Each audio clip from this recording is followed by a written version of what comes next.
Assalamualaikum warahmatullahi wabarakatuh. Perkenalkan, nama saya Sinta Nuraiskia dengan NPM S1A20039. Saya dari Fakultas Ilmu Komunikasi Universitas Subang. Di sini saya akan menjelaskan salah satu teori komunikasi, yaitu teori disonansi kognitif. Terus di slide kedua, yaitu teori disonansi kognitif itu memiliki beberapa anggapan atau asumsi dasar. Di antaranya yaitu yang pertama itu ada manusia yang memiliki hasrat akan adanya konsistensi pada keyakinan, sikap, dan perilaku. Teori ini menekankan sebuah model mengenai sifat dasar dari manusia yang menentangkan adanya stabilitas dari konsistensi. Terus yang kedua itu ada disonansi diciptakan oleh inkonsistensi biologis. Teori ini menunjuk pada fakta-fakta harus tidaknya konsisten secara psikologis satu dengan yang lainnya untuk menimbulkan disonansi kognitif. Terus yang ketiga ada disonansi perasaan tidak suka yang mendorong orang untuk melakukan satu tindakan dengan dampak-dampak yang tidak diukur. Teori ini menekankan seseorang berada dalam disonansi memberikan keadaan yang tidak nyaman, sehingga ia akan melakukan tindakan untuk keluar dari ketidaknyamanan tersebut.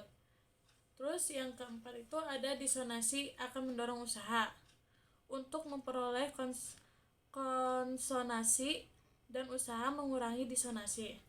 Teori ini beranggapan bahwa rangsangan disonansi yang diberikan motivasi seseorang untuk keluar dari inkonsistensi tersebut dan mengembalikannya pada konsistensi.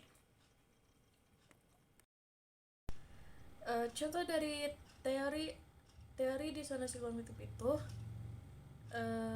dalam Fabel atau Aesop yang berjudul Serigala dan Anggur.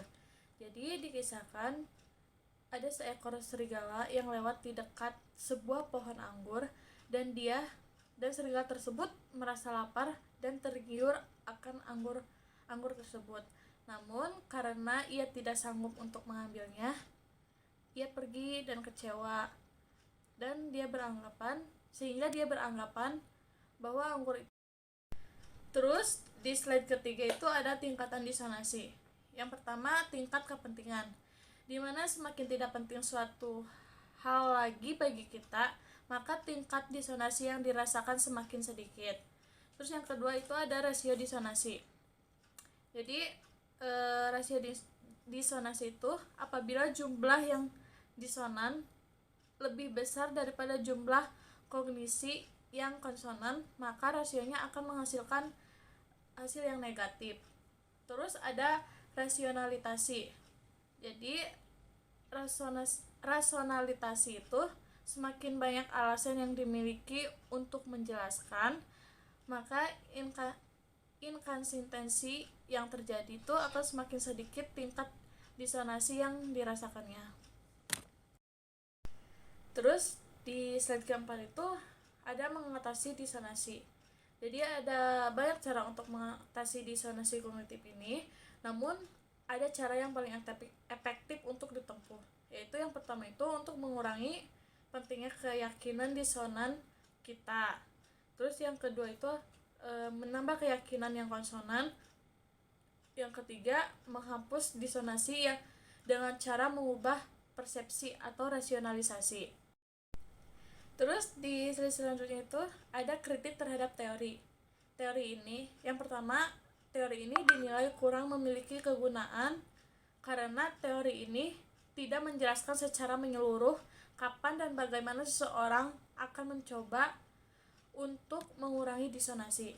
Terus yang kedua, kemungkinan pengujiannya tidak sepenuhnya terdapat dalam teori ini.